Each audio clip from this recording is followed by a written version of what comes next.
Sénatrice Petitclerc. Merci beaucoup. Honorable sénateur, l'honorable coach Demers m'a demandé de lire ceci pour vous et de prendre donc la parole en son nom. Avant de le faire, je vais me permettre moi aussi une toute petite anecdote parce qu'à force de vous écouter, il y en a une qui m'est venue comme ça.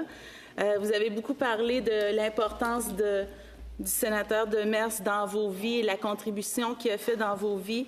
Et je veux mettre en relief aussi comment Jacques Demers était, et je veux même je le laisse au présent, comment Jacques Demers est une légende au Québec.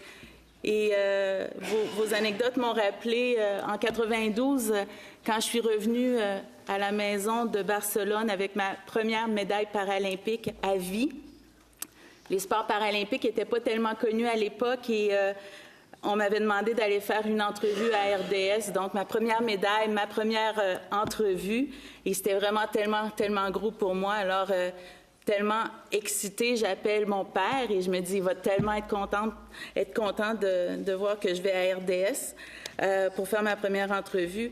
Et sa première réaction, ça a été « T'es donc bien chanceuse, tu vas rencontrer Jacques Demers. » Et je trouve que c'est vraiment révélateur de ce qu'il est pour le Québec. Alors là-dessus, ça me fait plaisir et c'est un grand privilège de vous lire le message de l'honorable sénateur Jacques Demers qui nous regarde en ce moment. Alors, je le cite, je le lis. « Monsieur le Président, honorable sénateur, c'est avec grande émotion que je vous adresse la parole aujourd'hui pour la dernière fois. La fin de ma période a sonné et c'est aujourd'hui que je vous dis au revoir. 10 années se sont écoulées depuis ma nomination et je me sens privilégiée d'avoir eu cette opportunité de siéger dans cette chambre, la Chambre haute du Sénat. Je me considère choyée d'avoir eu la chance de vous compter parmi mes amis et collègues. Ce fut un parcours parfois difficile, mais j'ai toujours obtenu votre soutien, appui et surtout votre respect. J'ai également été chanceux d'avoir pu profiter de vos connaissances et de vos compétences pour me permettre d'accomplir mes tâches adéquatement. La vie parlementaire est très différente de la vie sportive avec des défis audacieux. Vous m'avez apporté tous, à votre façon, ce quelque chose que je garde précieusement en souvenir.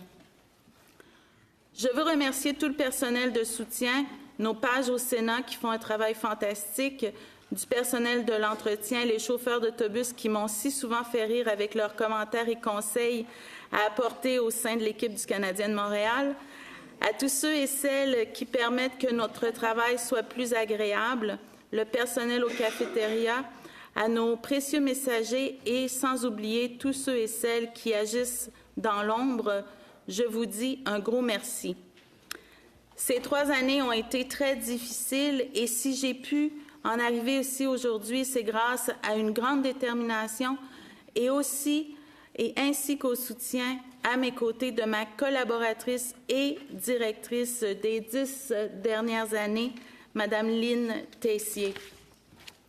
Elle m'a apporté le vouloir nécessaire et surtout le positif qui m'a permis de garder le cap.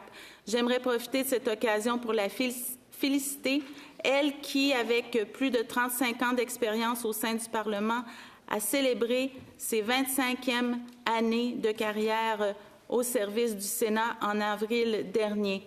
Je veux la remercier aussi pour sa loyauté, son professionnalisme et sa délicatesse face à ma situation actuelle, son dévouement sans fin et son appui inconditionnel.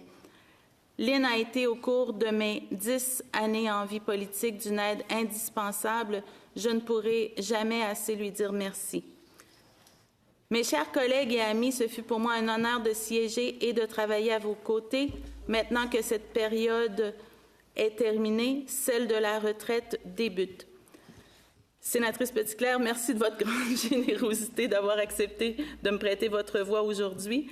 À vous tous, merci du plus profond du cœur. Fin de la citation. Et c'est signé votre coach, sénateur Jacques Demers.